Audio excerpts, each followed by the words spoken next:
Welcome to another episode of Trending Up with Edgar de Leon and Sebastián Lopez. We hope you enjoy and are challenged to live life differently as you keep trending up.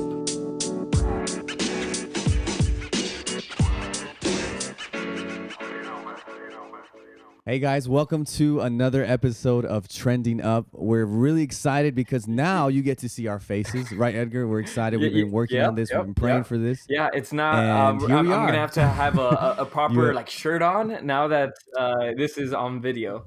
So for right. sure.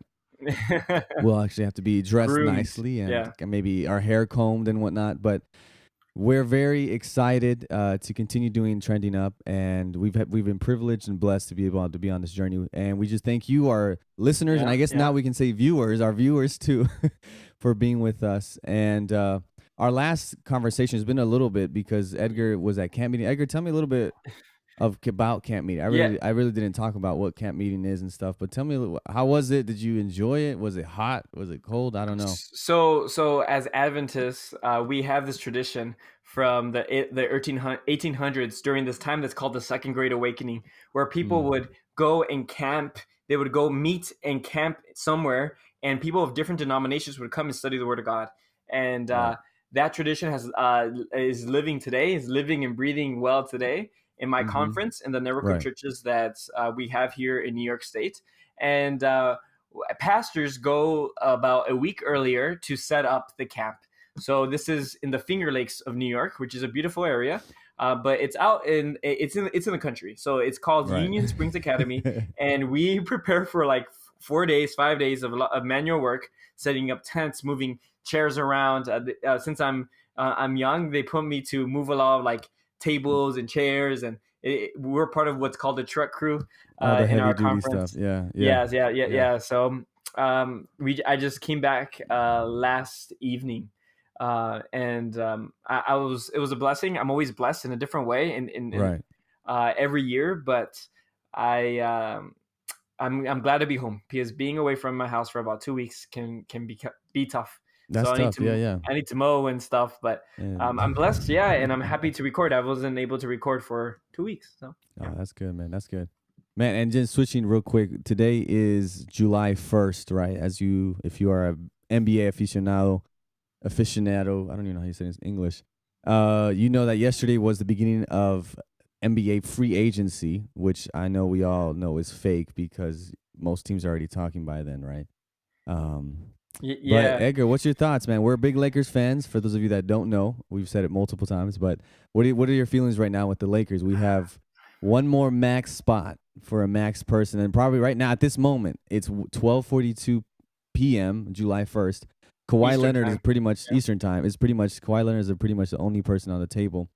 Do you think we get him? We're losing key players and role players that could be on our team that are signing with other players because we're waiting for Kawhi's decision. What's your thought right now? Yeah, well, for anybody who follows any sports team, you want the best players, and the best player right now that's available is this gentleman named Kawhi Leonard from Toronto, and he is he's from California. He's from Southern California, and he's in the past have said he's wanted to be a Los Angeles Laker, which is a team that we like.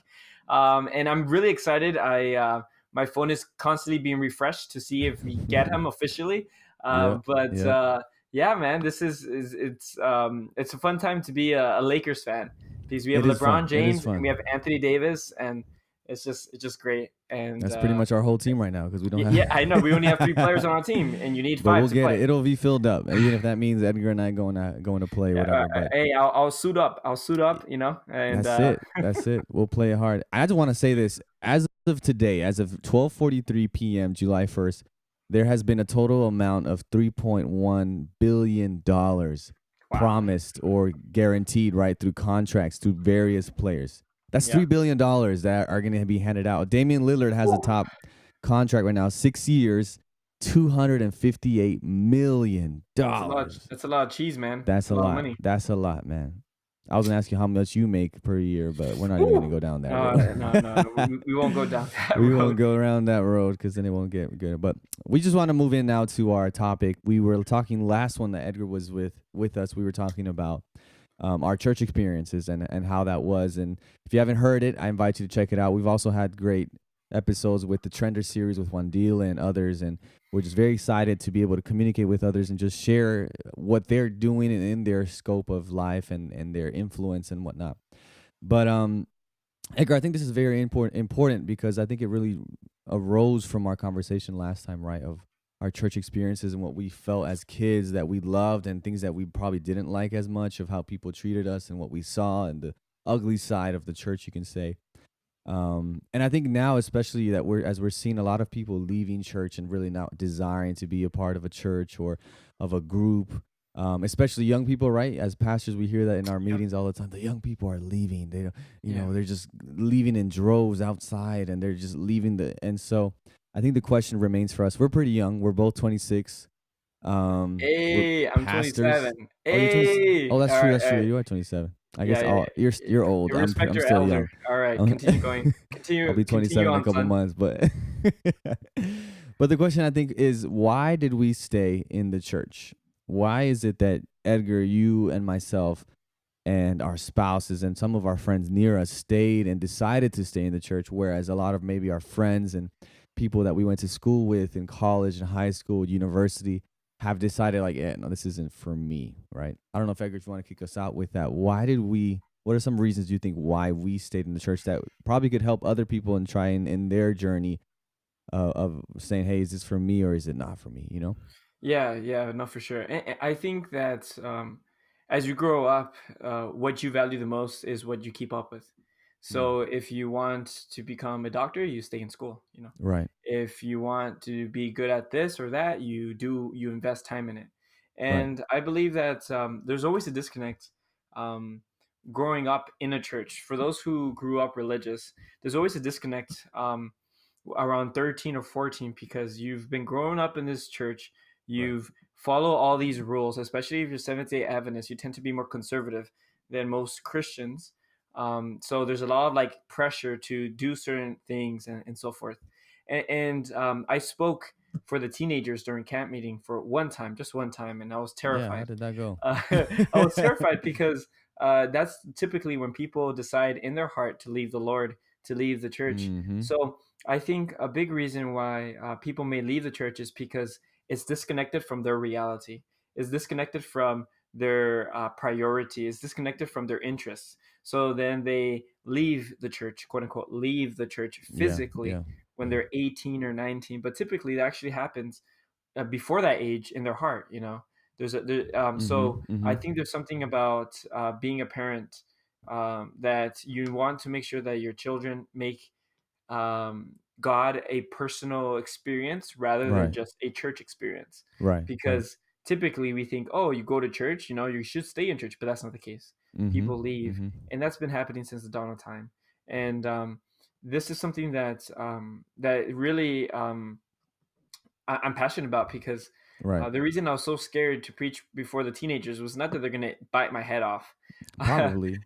Well, they could, right, under the right circumstances. But Right. the reason I was The really right circumstance. I was very nervous was Right. because uh, I didn't want to screw up. I didn't want to Right. misrepresent who God was. I didn't want to be a stumbling block in their own experience of who God is and so Right. forth. Right. And I think it's very important for church leaders, for families, for parents to understand that the development of their children's relationship with God is I mean the most important thing in the world. It's not just like finances, that is important. It's not Mm-hmm. just Mm-hmm. sports, that is important. But it's about having raising a generation that knows God personally, not a religion of their parents or the church, but Right. a Right. relationship that they have personally. And I think that is one of the most deciding factors on why people stay in church, Right. because obviously church is a public function of a corporate organization of people worshiping God, right?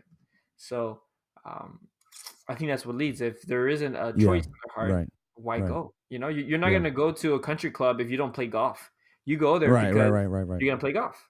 Or you don't get a gym membership just I mean, I think some people do, but to not use the gym or to not go to the pool, or to Yeah, the track, right? You want to take advantage of much as much as possible. yeah, Yeah. for sure. Yeah. That's true. I think now as we go into actual, reasons, Yeah. if you want to say factual or tangible Yeah. reasons that we stayed in, I think one thing that I saw that is very important is the family life, right? I Yeah. know we've talked about how in relationships everyone is in a dysfunctional relationship. There's no perfect relationship, Yeah. as much as some people may seem that they have it all together. But I think having a family that models, Yeah. Mm-hmm. faith in Jesus, Yeah.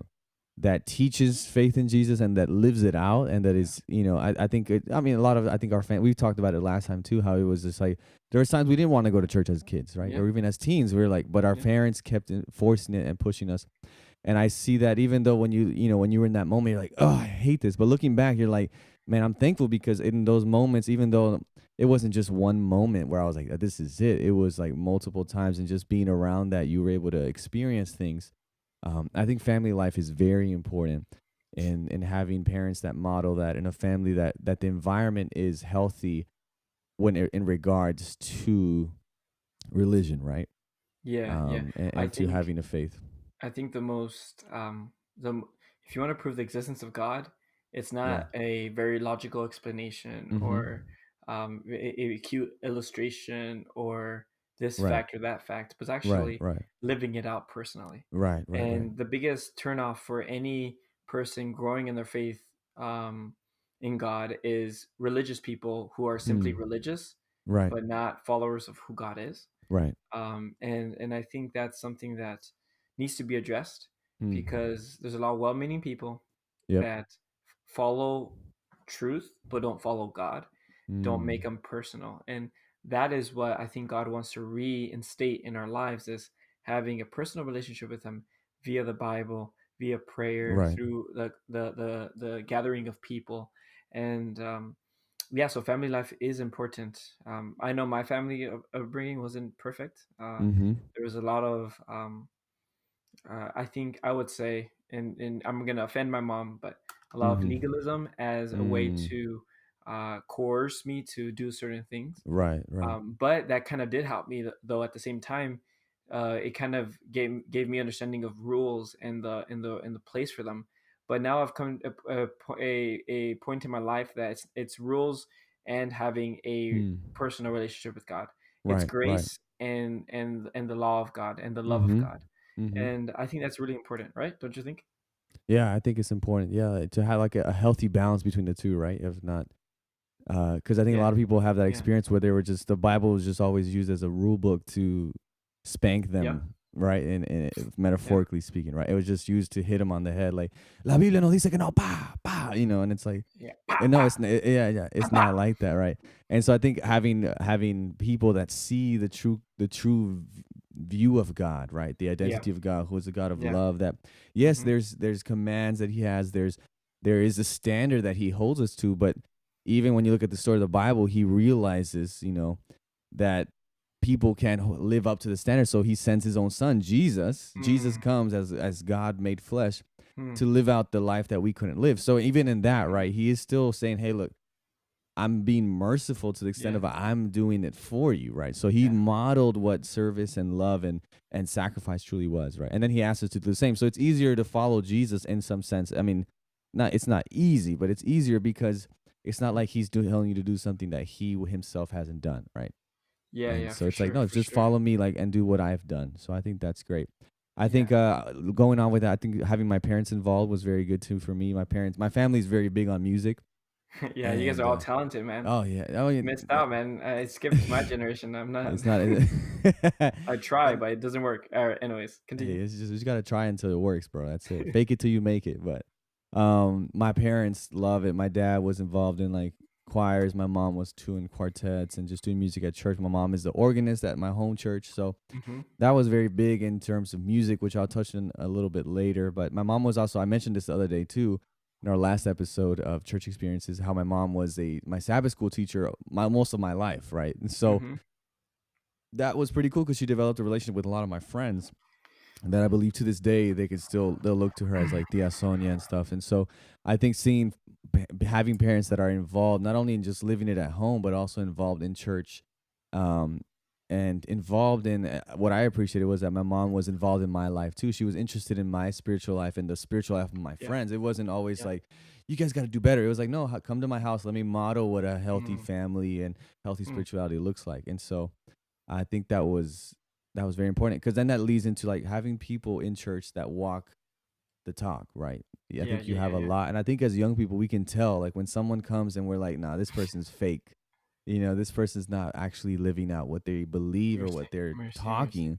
And I Mercy. think when you're in a place in a healthy, hopefully, and I know it's not the experience of everyone, but being in a place where you have individuals who are walking the talk, right? They're Yeah. even, I would say, they're walking more than they're talking, right? Because they say, hey, let my life be the talking. Yeah. They do more And walking than talking, right? yeah, yeah, That's yeah. the So loudest words is just right, right, doing right.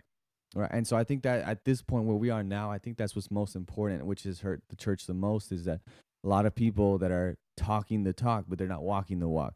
it. And Yeah. so you're just like, there's a disconnect, there's dissonance because you're like, this doesn't make any sense. Why is it that this person is telling me not to do this, but they're doing this on, Sunday to Friday, but on Saturday they act like they're so much better, blah, blah, blah. Yeah. They're hypocrites and whatnot. But if we have people, what is that saying that says, try to tell others of Jesus, and if necessary use words, right? Or show Mm-hmm. others Jesus, and if necessary use words. And so Mm-hmm. we think that communicating the gospel and the good news that we have is merely just words and convincing them, hey, this is what we believe, we go to church on this day, we don't do this, we do this, we do that. But in reality it's more of like, wow, these people are so loving and so serving, and what is it about these people? I want to know more, right? And Yeah. so I think if we were able to have that mindset rather than, oh, hey, you stump them on the head. You're wrong. You're wrong. You're wrong. Yeah. Yeah. Um, I saw this firsthand 2 weekends ago. We had a park day a day at the park with some of the youth at the church, and my friend Berto, he and Victor, they cooked a lot of hot dogs and burgers, and so the whole point was to be in the community and just invite anyone that wanted food to come. Yeah. And so people came. At the end of it, we were leaving, and we had probably like 50. I would say probably 30 or 40 hot dogs, right, and a lot of and some burgers. So there was this 2 courts where they play outside here in Palm Coast at the one of the parks, and we just go up and like they're in the middle of the game, like 2 courts, full courts. Everyone's playing. We come and like, hey, free hot dogs. Everyone looks at us like kind of shady because they're like, what are you guys? Why are you giving it Mm. out? That's kind of Yeah. weird. Yeah. What's the catch? But then we're like, no, we have water and hot dogs. Come get them. So everyone, like, literally, I haven't seen this before, because when you're playing sports, you don't really stop for anything. You just, we'll go get them later. Everyone came running off the court, and everyone came and got So hot dogs and waters, and everyone was like, why are you doing this? Like, who are you guys? Like, right? What are you guys doing? We're just yeah. like, oh, we're Yeah. just a church that's here. We're just hanging out. We're gonna do this every so often. We had some cards with our like Instagram of our what we're doing and stuff with the youth, and so we handed those out. And people are like, one guy came up to me, he's like, "Who are you guys? Why are you guys giving out free food? Like that's so weird, right?" And Yeah. so rather than coming, can you imagine like another scenario, right? We're coming with our Bibles, and Yeah. like they're playing balls, like, "Hey guys, First Timothy, Titus 1 says that all who call, Romans, all who call in the name of the Lord will be saved. Call, Yeah. repent." And they're like, "Dude, who are you? Like, get away Yeah. from, like, we don't need it. We don't want to hear this." Like, and so just the approach that we have with individuals and how we treat others, I think is a uh, big showing of how we view God, right? Yeah. So So my question to you, Sebastian, yeah. for a disclaimer for our non-Adventist friends or those, Mm-hmm. yeah, those that don't know what Adventists believe in and so forth. Yeah. We do advocate for vegetarian lifestyle, but we also give a certain Uh-oh. Oh yeah. theological background for You're like gonna go there, meat huh? eating. For yeah. So my question to you, were Uh-huh. Sebastian, was the hot dogs like actual meat hot dogs, or were they veggie hot dogs? They were meat hot dogs. We only had a total. Oh man! Oh man! I'm gonna write a letter right now. I'm Do it, gonna bro. write a Do it. I letter dare you. to I dare the you. the And then I'm gonna Florida write another Council. letter because I know that you eat chicken too. So don't even stop. So no. The reason I bring it up is because um, the reason I bring it up is because I think sometimes we do understand that vegetarian diet is healthy. Um, Mm, although when done poorly, it's not healthy. If you're very carbohydrate, like very right. heavy on carbohydrates, very Mm-hmm. heavy on sodium, very Right. heavy on like Right. cheese and all this stuff, Right. it's not very healthy. But Right. in my current circumstances in the churches that I serve, two churches Right. are the majority of the members live in the country. Right. Now, for those who live in the country, they tend to raise their own cattle, they raise their own chickens and so forth, so they still eat meat. Um, and so, an approach that we've done in the past, not before me, Mm-hmm. is go to these farmers and then advocate for a vegetarian lifestyle, and that totally Mm. turns them off because Right. in the Right. worldview, Right. meat is part of just life. Right. So, what if instead of telling people stop eating meat, what if we were to lead them to a proper diet, including meat? As long as it doesn't compromise the holy scriptures. Does that Right. make sense? Right. Yeah. Because Yeah. Yeah. I'll tell you this: like, when we come to people without understanding their perspective, Mm-hmm. we may turn them off, and it's not that they don't accept the truth and they're Yeah. pagans, Yeah. Yeah. they don't Yeah. want the truth. Yeah. No, but it's about the health message is Right.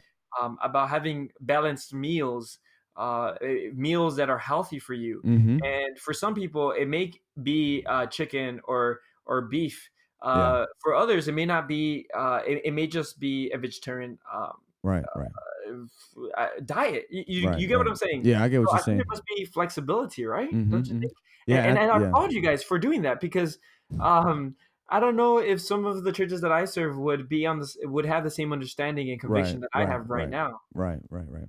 And I think the key is balance, right? We went to Southern, and next to Southern Adventist University in Collegeville, Tennessee is Little Debbie, right? Little Debbie factories where they make the zebra cakes and cookies and all that. Yeah. And you have people that are big on like don't eat meat and don't do this and that, but they're downing zebra cakes like just Yeah. 1, 2, 3. And so you Yeah. look at, and if you put people back side to side, like you're saying, the farmers and the people that live in the country, you would say, man, these people are so much more healthier, even though they're eating meat Yeah.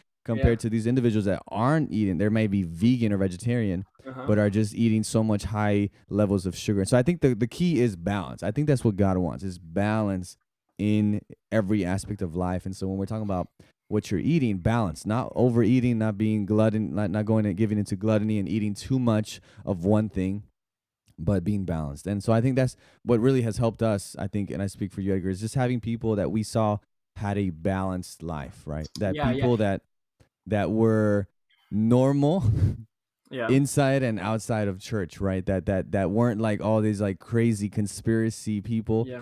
that had everything is part of the devil and everything. It was just like, no, they can still live a normal life. They can have a normal conversation with someone that doesn't think or act or even look like them. And so you're looking and you're like, wow, that's pretty cool. So you can still have a good, strong faith in God and still operate in this world as someone that is looked down as a in terms of normal, right? In terms of like, oh, Yeah. okay, this Yeah. person Yeah. isn't a weird, But crazy, I don't want to digress too much, but I did want to applaud you because I think that's something that I'm going to present to my churches. For yeah, those, if yeah. you listen to this podcast and you're part of my church board and you disagree with me, we'll talk then. But I think that's going to be something that we should consider because you should know when you go Yeah, fishing, you don't right, get bait that you think is the best. You get right, bait that the fish will want to eat. right. For And when you specific for the area or the type of fish that Exactly, you're trying to get. Yep, exactly. yep, So when you talk to people and you want them to know who Jesus Christ is above right, anything else, above a right, diet, above the Sabbath, right, that will give you perspective on how to right, communicate to right, them the health right. message. That's key. Anyways, That's so, key. And so I just want to it add too, my pastor yeah. always tells me, nothing ventured, nothing gained. And so Mm, if you don't try something out, you're always going to be like, would it work? And so you yeah, just try it out. It fails. Okay, that didn't work. Let's try something else. yeah, So I think it's just understanding, okay, what is it? Why do we function as a church? Is it for us ourselves to just continue day in, day out? Or is it to bring more people in to tell others of the beautiful things that we have found in life through Whew. Jesus? And so but yeah, Yeah, moving on. I think one key that I'm seeing in our stories, in our talking about why we sit in church, a lot of it revolves around the people, right? yeah. Oh yeah, Um, people make or break a church. right, right, right. And I think there's a lot of people that don't go to church that have a strong faith in God and connection, and Yeah, we can argue about the necessity of being in church and community, and we've talked about community and the importance of it and why we think it's important. But I think there's a big thing to speak on the importance of people that are living like Christ in church, right? oh yeah, And things that I've seen, we've talked about summer camp with Alex and that trender. I went to summer camp as a camper, and I worked there for like what 5 years probably. And that was great because I saw young people on fire for God, helping other kids and other young people learn more about God and come to know God. And then we had Pathfinders too, which is like our, we've said before, like our Boy Scouts, Girl Scouts, and seeing other people that were older living out faith and seeing like, oh, they can do it, then I can do it too. I think, but for me, probably the biggest thing that has kept me in the church is music. Um, and music, I was talking earlier, my parents were really involved in music. My mom really wanted me to sing. I was very shy. I was super shy. I don't know how I became a pastor because for my birthday when I was a kid, I would always, when they would sing happy birthday, I would hide under the table. Yeah. That's how shy I would be. But Mhm. God worked through it. And but music was really good. So I had people that saw in me a desire to play the guitar, to play the piano for church, and they invested and they spent time teaching me the chords and teaching me how to play and giving me not just teaching me but giving me a platform to play. I think that's key Yeah. Yeah. where a lot of people don't have a platform or a place to plug in what they desire to do. And I think for me, as I moved on, I went to college and through high school, I lit out, and music was really something that kept me connected to church, even to this day, um, because it's a passion that I have. That someone was able to give me a platform for it and say, "Hey, go out and fulfill it and do it, and we're gonna be behind you. You're gonna mess up, but we got you. We're supporting you 100%." So I think for me, one of the biggest things, if not the biggest, is music, um, Yeah. and just having people that supported my desires and my talents, and that were able to invest and give me a platform to place that and do it. Yeah, Um, no, for sure. And people leave churches not just because of theology. Sometimes we think it's theology, if you right. disagree on this topic or that topic, but people leave Mm-hmm. churches because of the people. Right. That's it. And one of the saddest things as a pastor, I've met people who've come to my church for Mm-hmm. months at a time and then they stop. So then, as a pastor, I feel convicted to go and meet with them. And Right. when I Yeah. meet with them, it's always surprising to hear that. It's not surprising, but it's always sobering to hear that a lot Mm-hmm. of times they leave because of the Hmm. people. And then when I go to the churches and the regular attendees are like, "Why is so and so not here?" They never think, "Did I say something wrong?" They Yeah. never Yeah. think, "Oh, did I offend them?" It's typically always, "Well, they didn't Right. want to be Right. here Right. enough. They Right. didn't, they're too It's weak. on They them. just It's want to always on reject." other people and never on And us. that's Yeah. never healthy. It's Yeah. never Yeah. healthy. And there must be a balance, Mm-hmm. but it's never healthy. Right. And I think that's something that we need to take to heart as pastors, Mm-hmm. and especially leading out a church, but also for those who don't lead out a church, who go to church frequently. You make up the church. So Yeah. you have an Yeah. impact. The way you treat people, the way that you smile, or the way that you interact with people really can go a long way, Mm-hmm. right? Yeah. Yeah. I agree, and I think, and I know it's kind of hard because puts a lot of pressure in people in church, but really, if we're truly living out a Christian life and we're being filled every day, as we've been talking through this podcast, right, with God, your life is transformed and changed. And yeah, we'll fall. Yeah, we'll still be mean at times and whatnot. But I think it's important for one, and thankfully we didn't have this conversation early on. We wanted to establish the foundation is always God, right? People are gonna fail. People even in church are gonna be bad and mean. Like that's not a. I don't think that's 100% a great reason to leave the church, but I think it is contribute to the reasons of why people are leaving the church, right? But Yeah, um, yeah. I was gonna say that the only way that's possible is if you're connected to God. yeah, If right, I've messed up when I've tried to be sincere, and I've messed up because right, I thought I wanted to hurt someone. That's the truth. right, If we right, are right, honest with one another, none of us say that we are without sin. right, The Bible right, says that that person who says they don't have sin is a liar, and you shouldn't yeah, trust them. yeah, So no, yeah, I've messed up, and the thing is, I ask myself, how should I act? How mm-hmm, should I behave? mm-hmm, And it's hard. yeah, You don't yeah, always have the right words, but if right, you say, God, direct my life, and throughout the day, as you interact with your spouse, as mm-hmm, you interact with friends, with coworkers, say, Lord, continue to lead me, lead me, lead me. yeah, And yeah, that is when we start moving in the right direction. That mm-hmm, does not mean that you're perfect, but that right. does mean that you're moving in the right direction and your heart's in the right place. And it doesn't mean you're not gonna meet mean people in the church, right? You're gonna have people. I'm sure Edgar and I can testify. We're not gonna call out names, but you've met people that you're just like, man, if I wasn't confident in God, I would be out of here.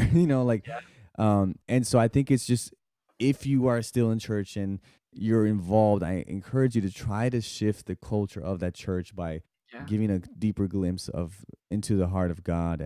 And I think something that I saw when I got to college was that many of us as young people, we have our parents' faith or our grandmother's faith Yeah. or Yeah.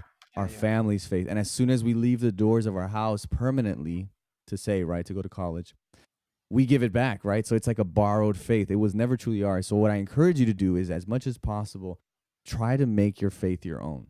Yeah. And this is why it's important for you to have your own personal time with God, this connection with God through prayer, through reading the Bible, through understanding the story of the Bible. In that way, then becomes your faith and your decisions. And it's like, okay, I want to make this my church. And that's what happened with me. I got to the point where even though I didn't agree with things, I didn't like how people treated others and whatnot, what I was seeing, because of music and because of what I love to do, and I could plug it into church in some way, I was able to make this church my own, and I took ownership of it, and I try to make it a better place, knowing that we have a lot of faults, we have a lot of things that we got to do better and work at. But I want to stay in it because I want to try to see it that it does become what I think the church can become and what it needs to become to help others. Right. So. Yeah, yeah, for sure. And for those, we acknowledge those are in the church, but for Mm-hmm. those who have left the church, Mm-hmm. if there's any way to heal wounds that someone said or didn't say or did Right. say or whatever the case is, like I want to apologize on behalf of the church. Mm. We've hurt That's people. good. We've messed up. We've tried to stand up for the truth, but by standing up for the truth, we hurt you. Hmm. And there is a role for